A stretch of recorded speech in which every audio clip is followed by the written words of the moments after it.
Assalamualaikum dan salam sejahtera. Kami daripada kumpulan 1912 Degree in Nursing ingin memberi ulasan tentang filem bertajuk 1957 Hati Malaya. Ini adalah pengenalan dari kumpulan 1912. Pembentangan yang pertama ialah Nurliana binti Asyari, iaitu saya. Pembentangan yang kedua, Nur Afira binti Muhammad Ahir. Pembentangan ketiga, Husna Fitra binti Daud. Pembentangan keempat, Ezian binti Hamzah. Dan pembentangan yang terakhir ialah Hanani binti Muhammad Yusof. Di sini kami ingin mengucapkan ribuan terima kasih kepada pensyarah kami iaitu Puan Humairah Ismail kerana telah memberi dan mencurahkan segala ilmu kepada pelajarnya. Terima kasih Puan Humairah. Di sini kami akan mengulaskan pandangan tentang filem 1957 Hati Malaya, 5 watak penting, 5 peristiwa penting, kritikan terhadap filem dan fakta tentang filem 1957 Hati Malaya. Pandangan filem 1957 Hati Malaya ialah filem yang bertemakan anak-anak muda yang menghayati sejarah dan erti kemerdekaan serta bersemangatkan nasionalisme.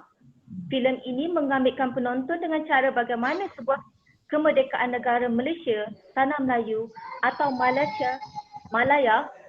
Malaya pada dahulunya kala yang menunjukkan bahawa wujudnya kerjasama dan perpaduan multi etnik dalam mencapai kemerdekaan.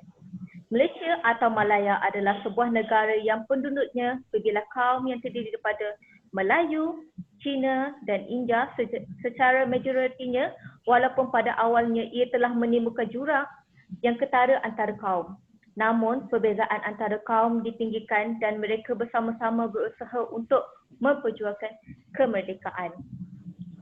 Filem 1957 Hati Malaya berpanduan di jana demi mencapai cita-cita iaitu memerdekakan tanah air daripada penjajah asing. Di sini saya ingin memberikan satu contoh dari segi sosial, iaitu ada dua pandangan positif dan pandangan negatif. Dari segi pandangan negatif, melalui filem 1957 Hati Malaya, seorang anak muda Melayu telah bercita-cita untuk ingin bersambung pelajarannya sebagai seorang lawyer ataupun dia panggil bidang undang-undang. Tetapi pada masa tersebut orang putih disekat cita-cita pemuda tersebut kerana pada masa itu orang Melayu adalah kebanyakannya adalah sebagai seorang petani. Dari sudut positif, di sini terdapat 3 perkauman iaitu Melayu, Cina dan India. Mereka ni dia bersemangat untuk mencapai kemerdekaan. Itu adalah satu kerja yang sangat besar yang kita nampak. Maksudnya mereka ni tidak berkira kaum supaya mereka ni dapat bebas daripada penjajahan pada waktu tersebut. Seterusnya saya akan memberikan kepada pembentangan kedua iaitu Nur Afira. Okey, saya Nur Afira binti Muhammad Ahir Jamaluddin. Sekarang saya ingin membentangkan tentang senaraikan 5 watak utama dan jelaskan watak tersebut. Okey, seperti yang kita tahu, dalam filem 1957 Hati Malaya terdapat ramai pelakon yang terlibat dan dalam 350 pelakon pembantu. So watak utama di sini, yang pertama adalah watak Tunku Abdul Rahman, lakonan Kamal Zaman Taib. Yang kedua, watak yang kedua adalah Datuk On Jaafar yang dilakukan oleh Zafrul Nordin. Watak Hali pada era kini dan Azhari pada era 1940-an dimainkan oleh Rasul Ramli. Watak keempat iaitu Sami dan Mala dilakukan oleh Maya Karim, dan Rafiq dan Rozahan yang dilakukan oleh Adlin Amal Ramli. Okay, so first kita pergi kepada watak Tunku Abdul Rahman dulu. Watak Tunku Abdul Rahman yang dilakukan oleh Kamal Zaman Taib sangat berjaya. Kamal Zaman Taib sangat berjaya menjiwai watak tersebut dengan meniru cara Tunku berjalan, cara makan, cara bertutur dengan lorat Kedah semasa bercakap. So di sini kita nampak Kamarul Zaman Taib pandai menghayati watak tersebut. Walhal Kamarul Zaman Taib ni adalah dia berasal daripada Kelantan. So perwatakannya yang lemah lembut serta ramah membawa penonton untuk berimajinasi tentang perwatakan Tunku Abdul Rahman yang sebenar. Selain itu juga beliau berjaya memberi emosi kepada penonton dalam ketika babak di dalam dewan. Masa tu Tunku mengaku tidak mempunyai cukup wang untuk ke London. So lakonan Kamarul Zaman Taib begitu berkesan apabila dia dapat mengalirkan air mata kerana terharu atas kesanggupan rakyat menderma belanja mereka pada waktu itu. Okay, so next kita pergi ke watak yang kedua, iaitu watak Datuk Ong Jaafar yang dilakukan oleh Zafrul Nordin. Beliau juga sangat menjiwai watak yang diberi, iaitu watak Datuk Ong Jaafar. Dia berjaya membangkitkan semangat nasionalisme Melayu menentang Pertubuhan Malaya Union. Dan itu dia melakukan tentang perjuangan sebenar Datuk Ong Jaafar dalam sejarah Malaysia pada waktu tersebut. Dan kita pergi ke watak ketiga, watak Hali mewakili zaman kini dan Azhari pada tahun 1940-an yang dimainkan oleh Rusdi Ramli. Hali adalah editor untuk buku yang mereka ingin terbitkan, iaitu sebuah buku bergambar 1957 Hati Melaya. Selain itu, Hali menjadikan bekas rumah arwah atuknya sebagai pejabat untuk mereka siapkan buku mereka. Dan dalam filem ini kita nampaklah Hali berusaha untuk mengumpulkan wang sekurang-kurangnya dalam 2 juta ringgit untuk mendapatkan semula rumah atuknya yang penuh dengan kenangan. Actually dia tak bagi tahulah dekat rakan-rakan dia tentang masalah kewangan yang dia hadapinya. So di situ nampaklah sedikit konflik tentang kewangan dan kerja-kerja. Dia tak nak mencampur adukkan antara peribadi dengan kerja. So untuk watak Azhari pada zaman 1940-an, dia adalah seorang pemuda yang terpikat dengan Normalah dan sangat fanatik dengan politik yang dibawa oleh Datuk On. Okay. So seterusnya pada watak Salmi dan Normalah yang dilakonkan oleh Maya Karin. Salmi iaitu kekasih Hali, seorang jurugambar dan turut menguruskan bahagian grafik dan penerbitan buku mereka, buku bergambar mereka yang ingin mereka terbitkan itulah. And then pada waktu 1940-an iaitu Normalah, gadis yang baru berpindah dari kampung asal mereka ke kampung baru, membuka warung asam laksa bersama kakak dan abang iparnya. Di sini berlaku konflik antara penciptaan dan politik penjagaan. Normalah dan Azhari ada perasaan cinta masing-masing, tapi dia orang ada pencanggahan pandangan melalui politik. Okey, untuk last kali adalah watak Rafiq pada zaman kini dan watak Rozahan pada waktu 1940-an yang dilakukan oleh Azrin Ahmad Ramli. Rafiq ni menguruskan bahagian ilustrasi dan grafik untuk keseluruhan buku, dan Rozahan pula pada waktu 1940-an dia mencintai Mala, iaitu gadis yang sama yang dicintai oleh Azhari. Dan di sini berlaku konflik percintaan dan perbezaan politik jugalah. Okey, itu sahaja daripada saya. So sekarang kita pergi ke peristiwa penting yang akan dibentangkan oleh Husna. Okey. Hai, saya Husna Fitra binti Daud. Sejarah Hati Malaya 1957 ni bergerak dari jalan cerita berkaitan 4 orang rakan tadi, yang mana mereka bertukar lumus untuk mendapatkan bahan bagi menerbitkan sebuah memori kemerdekaan yang bertajuk 1957 Hati Malaya. Sepanjang perjalanan skop ni, penonton akan dibawa menyelami apa yang berlaku sepanjang detik awal tanah Melayu cuba mendapatkan kemerdekaan dari campur tangan British.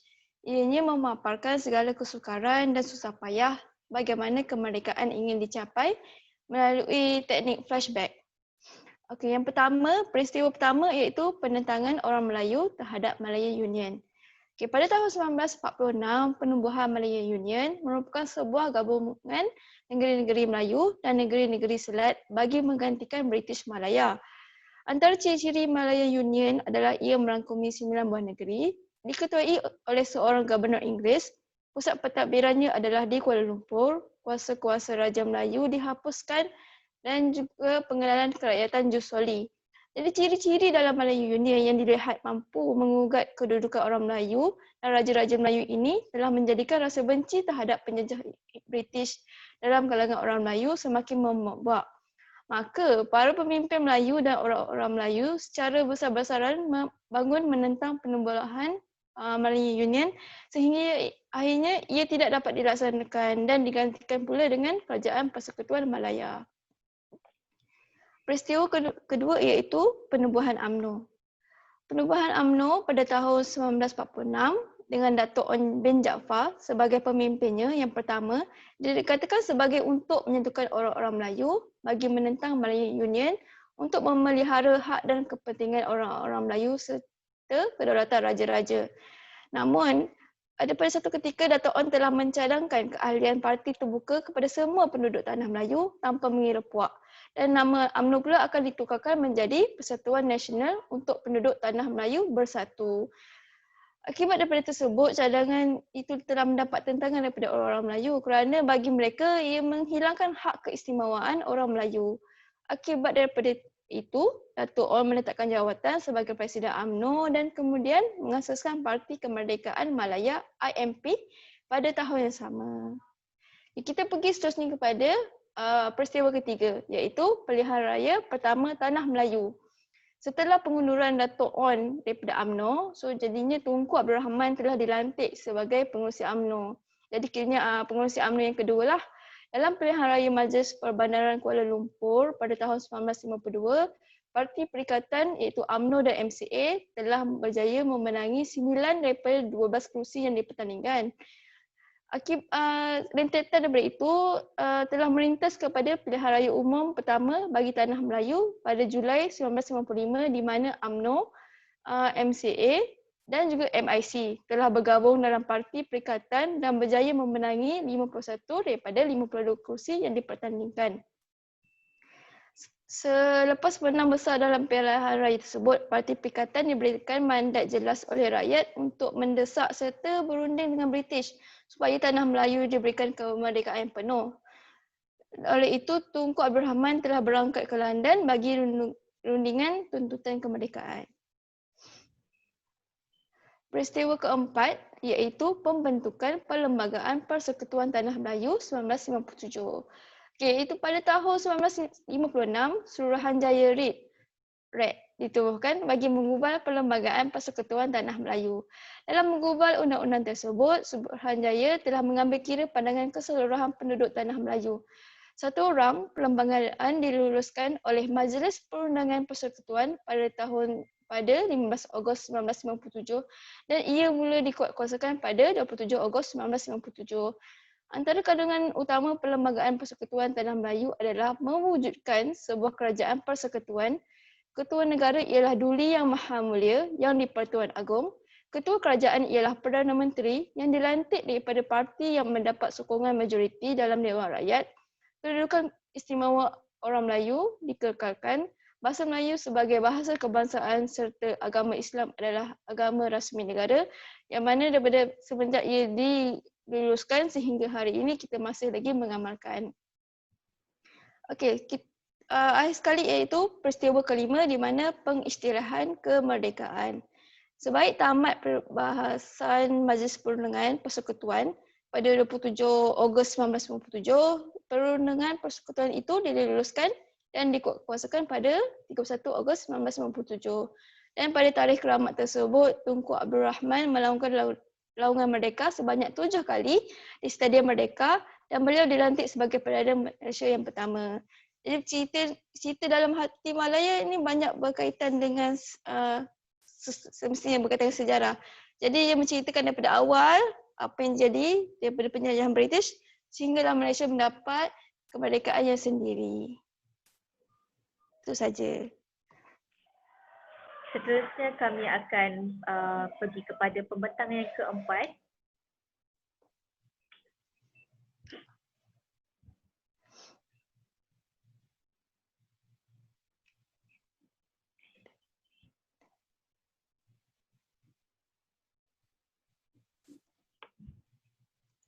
Tak payah mula daripada mula kan? Dari sini je lah. Assalamualaikum, saya Izian tu. Assalamualaikum, nama saya Izan Binti Hamzah. Hari ini saya ingin membentangkan mengenai kritikan terhadap filem 1997 Hati Melaya. Okey, di sini kami mengelaskan 4 kelas lah untuk kritikan ini. 1, filem. Yang kedua, muzik. Yang ketiga, kesan. Dan yang keempat ialah isu terhadap filem inilah. So, yang pertama, filem. Filem ini, jika dilihat melalui tajuk filem ini, sudah ramai yang beranggapan ia adalah seperti sejarah Melayu ataupun ia lebih beranggapan cerita ini membosankan. Terutama sekali mereka melihat filem ini memang mengambil berat tentang sejarah, tetapi mereka akan menemui dalam cerita mengenai percintaan, persahabatan, kesetiaan dan memahami perjuangan 1997 ini. Sehingga kan ada satu diskusi mengenai filem ini mengatakan bahawa filem Hati Melaya ini adalah bukan filem sejarah. Ini adalah daripada daripada aspek pandangan akademik. Walaupun kisah percintaan yang dilakukan oleh Maya Karin dan Rizky Ramli agak keterlaluan dalam filem ini, pengarah Suhaimi Baba masih dapat memenuhi objektif dalam filem ini. Bagaimanapun plot yang dimasukkan dalam filem ini agak padat.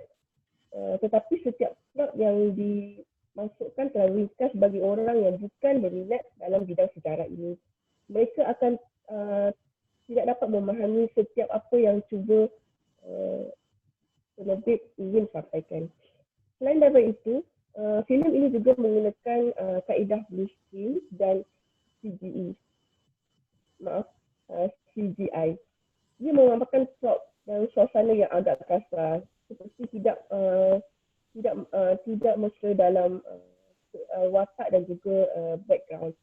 Ia memberi kesan khas persekitaran dan sebenarnya boleh dibuat secara real menggunakan prop-prop bangunan, dibuat secara milimeter bagi menampakkan kesan yang lebih realistik. Okey, seterusnya adalah muzik. Muzik latar filem ini disusun baik oleh Sharon Paul dan juga menyumbangkan kesan yang baik bagi penonton bagi menghayati jalan cerita ini.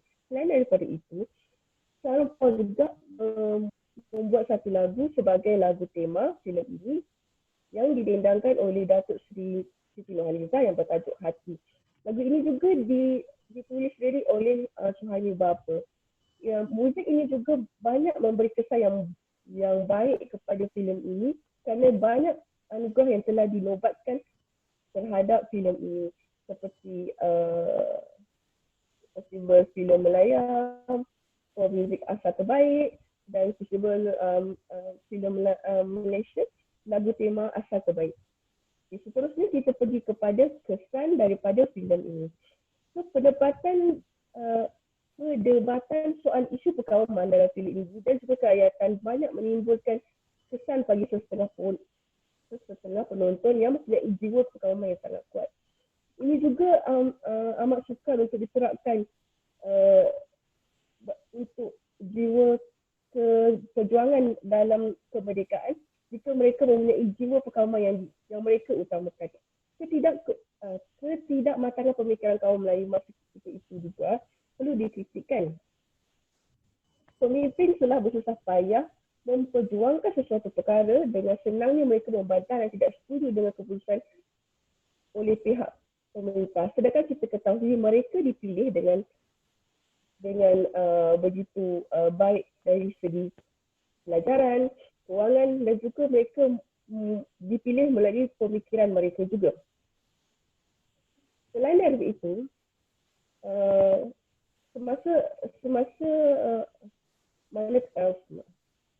mereka lebih mengetahui apa yang lebih baik untuk rakyat sebenarnya, dan kemudian dia membuat keputusan berdasarkan untuk kepentingan jangka masa yang panjang. Manakala rakyat pada ketika itu sangat sempit pemikirannya, mula membantah dengan menggunakan alasan yang tidak rasional dan seterusnya, berbalah di antara mereka sendiri seolah-olah tidak mempunyai apa-apa matlamat. Seterusnya saya pergi kepada soal isu. Filem ini juga mendapat kecaman dan juga balahan di antara mereka yang mencintai sejarah dan juga mereka yang mencintai movie, maksudnya filem. Pembalahan ini juga dapat dilihat daripada setiap pandangan-pandangan yang telah diberikan dalam internet. Pembalahan ini ketepatan sejarah juga diisukan dalam kecapan ini kerana tidak 100% sejarah yang ada di dalam sejarah Melaya ada di dalam filem ini. Pembalahan yang melibatkan negara selain Melaya seperti itu juga memainkan peranan secara tak langsung sepertinya London. Jadi benda ini tidak boleh diisukan terlalu menyentuh sensitiviti setiap negara. Ia terbukti dalam berita yang telah dikeluarkan dalam surat khabar mengenai pergolakan kemerdekaan Melaya. Okey, itu saja. Seterusnya saya serahkan kepada Hanani Omar Yusof untuk pembentangan terakhir.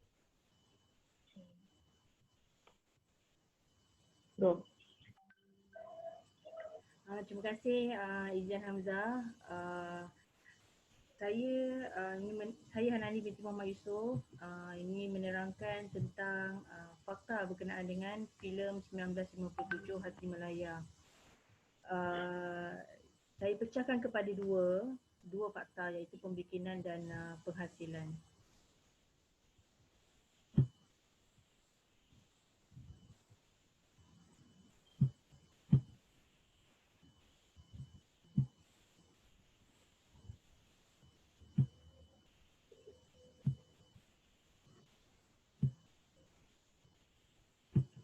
Ada beberapa fakta yang telah diterangkan oleh sahabat-sahabat saya yang lain sebentar tadi.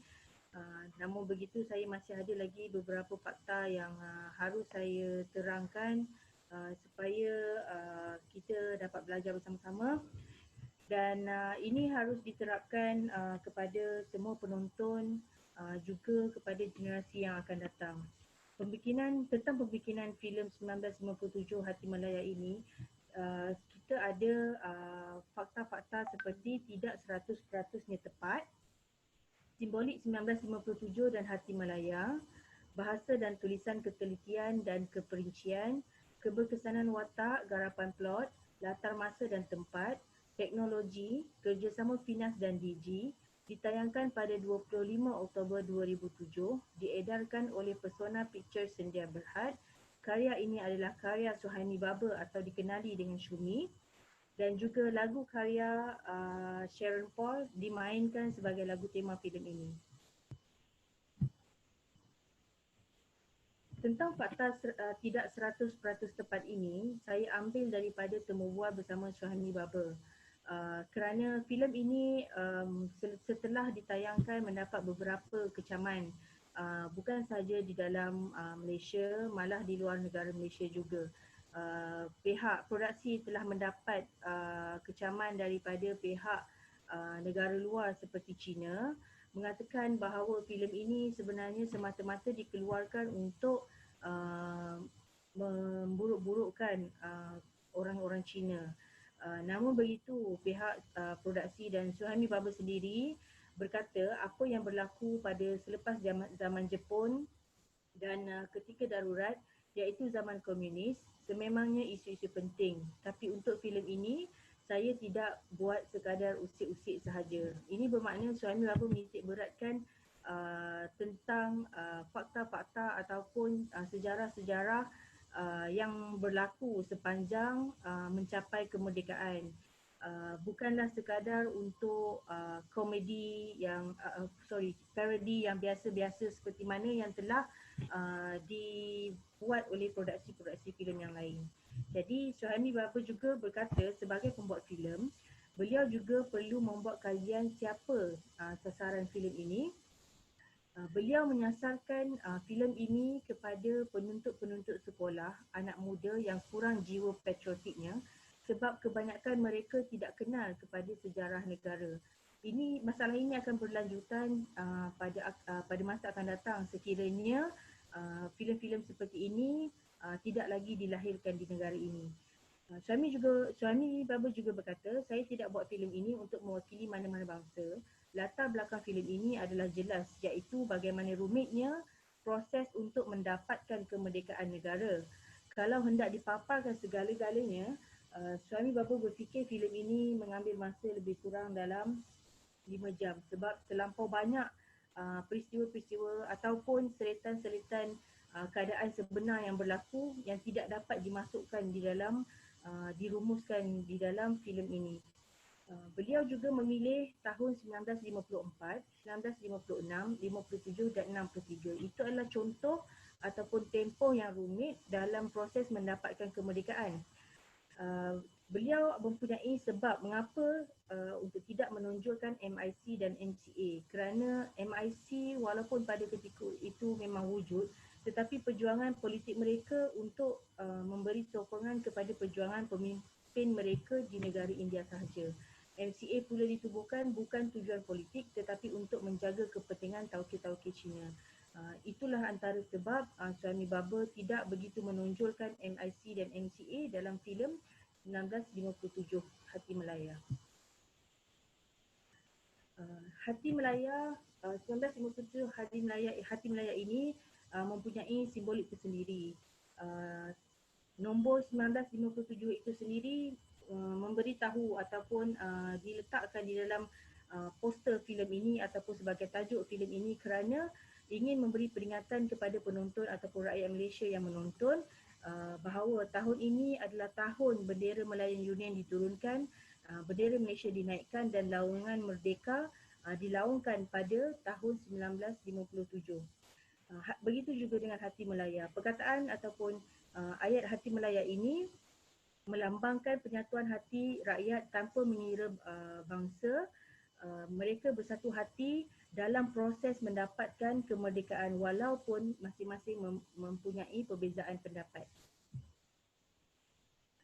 Bahasa dan tulisan. Di dalam filem ini, bahasa Melayu telah mendominasi daripada bahasa-bahasa lain walaupun menggunakan sedikit sebanyak menggunakan bahasa Inggeris, bahasa Cina yang digunakan oleh orang-orang Cina, bahasa Inggeris digunakan oleh orang British, juga tulisan Jawi yang digunakan di dalam filem ini seperti mana yang kita boleh lihat, tulisan Jawi digunakan pada papan tanda kedai laksa, di dalam akhbar-akhbar yang dibaca oleh pelakon-pelakon, di dalam poster-poster yang mereka tampal, dan mereka cuba memaparkan bahawa bahawa bahasa Melayu dan tulisan Jawi perlu dimartabatkan sehingga hari ini. Selain daripada itu, bahasa dan tulisan ini juga secara senyapnya telah menyuntik semangat nasionalisme bukan sahaja kepada para pelakon tetapi juga pada seluruh tenaga kerja, juga kepada penonton khususnya. Ketelitian dan keperincian. Prop yang digunakan adalah sangat-sangat tepat. Seperti mana yang kita nampak di dalam filem ini, kita boleh nampak daripada mula di awal permulaan filem ini ditontonkan atau dipaparkan, telah dipaparkan dengan babak Raja Melayu yang dipaksa menurunkan tanda tangan untuk mempersetujui penggubalan Malayan Union sebelum masuk ke front utama. Mereka menggunakan pen dan kertas walaupun dia cuma hanya nampak satu prop yang sangat remeh, tetapi pen dan kertas ini digunakan sebagai simbol bahawa ketika itu Raja-Raja Melayu didesak untuk menandatangani persetujuan penggubalan Malayan Union tersebut. Dan ini sebenarnya membantu watak-watak Raja-Raja Melayu tersebut untuk mengukuhkan lagi emosi yang dipegang oleh mereka sendiri. Seterusnya watak keris. Penggunaan keris. pada minit ke-4.11, Sultan Kedah yang dibintangi oleh Jalaluddin Hasan ada memegang sebuah keris. Hal ini kerana keris mempunyai kedudukan penting dalam masyarakat Melayu dari dulu hingga kini. Keris adalah simbol kekuasaan Raja-Raja Melayu dan ianya dijadikan sebagai perangkat adat istiadat yang melambangkan kekuasaan, kedaulatan seseorang raja ataupun sultan di dalam satu-satu negeri. Oleh kerana itu pentingnya keris dalam watak raja ni kerana merupakan bendawi yang dalamnya terkandung gagasan ataupun hasrat perasaan, adat, undang-undang dan juga kedudukan seseorang. Selain itu mereka menggunakan busana yang sangat tepat dan penampilan-penampilan yang digunakan juga sangat tepat. Mereka menggunakan baju Melayu, baju kurung, menandakan bagaimana orang terdahulu mengenakan pakaian mereka setiap hari. Mereka juga menggunakan busana-busana ini sesuai dengan tempatnya, penampilan juga sesuai dengan tempatnya. Sekiranya dari hari-hari biasa, mereka mengenakan make-up yang sangat nipis yang digunakan oleh pihak produksi, menipiskan make-up supaya mereka nampak lebih natural dan lebih klasik dan lebih ayu serta menawan, di samping memegang watak tersebut dengan tepat. Bermaksud ia sangat mesra dengan perwatakan mereka dan penampilan mereka. Jadi apabila mereka menghadiri majlis-majlis yang sangat penting, penampilan ini berubah menjadi mengenakan sedikit gincu supaya mereka nampak, penampilan mereka nampak lebih lagi elegan walaupun ini pada zaman klasik.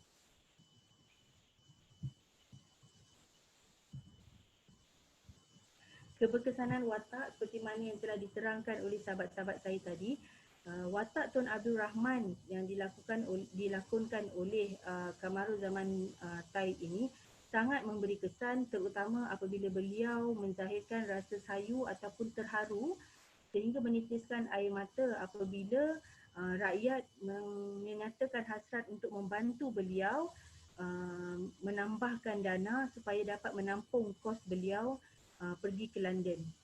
Begitu juga dengan Datuk Onn Jaafar yang dilakukan oleh Zaiful Nordin. Walaupun Zaiful Nordin ini adalah pelakon baru pada ketika itu, tapi beliau berjaya menzahirkan watak Datuk Onn Jaafar dengan sebaiknya sehingga kita dapat merasai bahawa begitulah sebenarnya perwatakan Datuk Onn Jaafar.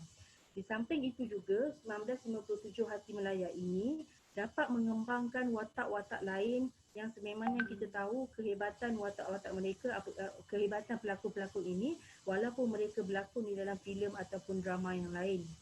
Namun dalam filem 1957 Hati Melaya ini, watak mereka dapat dikembangkan dengan baiknya dan banyak potensi yang kita boleh lihat sekiranya pelakon-pelakon yang sama ini masih lagi berganding untuk filem-filem patriotisme akan datang.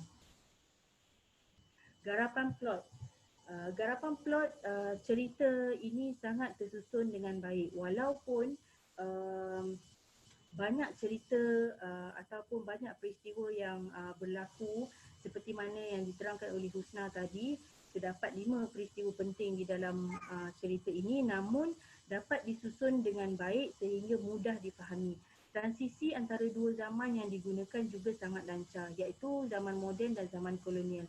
Zaman moden yang diceritakan dalam cerita ini di mana pelajar-pelajar yang ingin menerbitkan sebuah buku 1957 Hati Melaya dan juga keadaan sebenar sejarah itu sendiri bergabung dalam filem ini sehingga kan bergabung dengan baik dalam cerita ini sehingga kan tidak ada cacat cela dan mudah difahami daripada awal sehingga akhir filem. Latar masa dan tempat, mereka menggunakan latar King House di Kuala Lumpur semasa Raja membuat perbincangan tahun 1945. Begitu juga Kelab Sultan Sulaiman Kuala Lumpur ketika Kongres Melayu yang pertama pada 1 Mac 1946. Batu Pahat Johor dan Alor Star Kedah 1946, dua latar tempat yang berbeza tetapi dalam satu masa yang sama. Stesen Hotel Kuala Lumpur, Perhimpunan Besar Orang Melayu pada 1 April 1946 juga. Rumah Menteri Besar di Johor iaitu apabila Dato' On dituduh gila kuasa pada tahun 1949. Kuala Lumpur di mana UMNO dan MCA menang majoriti 9 kerusi pada pilihan raya munisipal tahun 1952 dan juga Bandar Hilir Melaka di mana kepulangan misi merdeka pada 20 Februari 1956. Teknologi yang mereka gunakan, mereka menggunakan CGI dan blue screen. Pada tahun 2007 mungkin CGI dan blue screen ni adalah teknologi yang agak baru dan mereka baru lagi mengeksplor teknologi ini. Namun mereka berjaya menggunakan CGI dan blue screen ini sebenarnya dengan baik. Walaupun nampak agak kurang mesra CGI blue screen dengan situasi yang sebenar, namun mereka berjaya memaparkan filem ini dengan baik. Mungkin boleh diperbaiki untuk filem-filem yang akan datang. Sebagai contoh CGI, kita boleh lihat pada minit ke-16.45.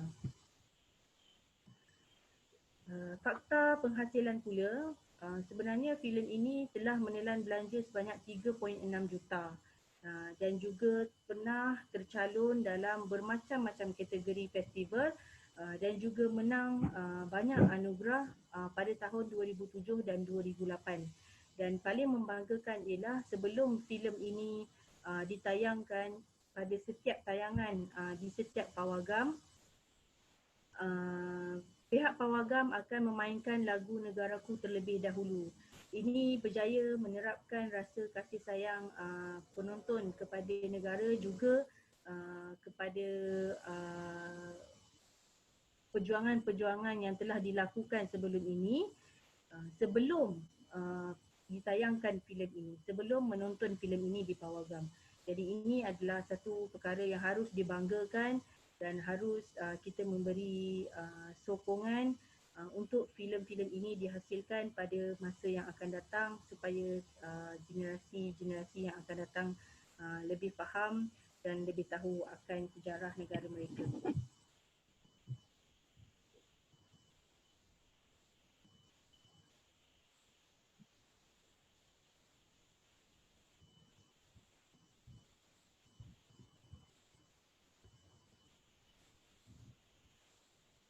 Kita boleh teruskan dengan kesimpulan.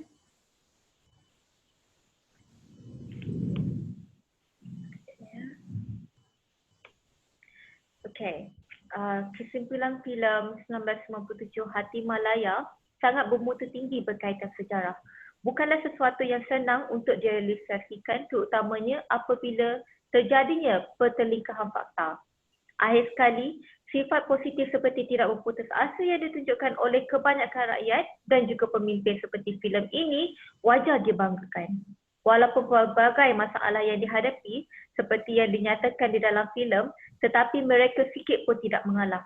Kesabaran mereka akhirnya terbalas apabila kemerdekaan yang dikecapai juga akhirnya. Harapan kami, semoga produksi-produksi filem di negara kita akan menghasilkan banyak lagi filem-filem parodic seperti ini untuk mengimbas kembali sejarah negara dan menerapkan semangat patriotisme di kalangan generasi baru yang akan datang.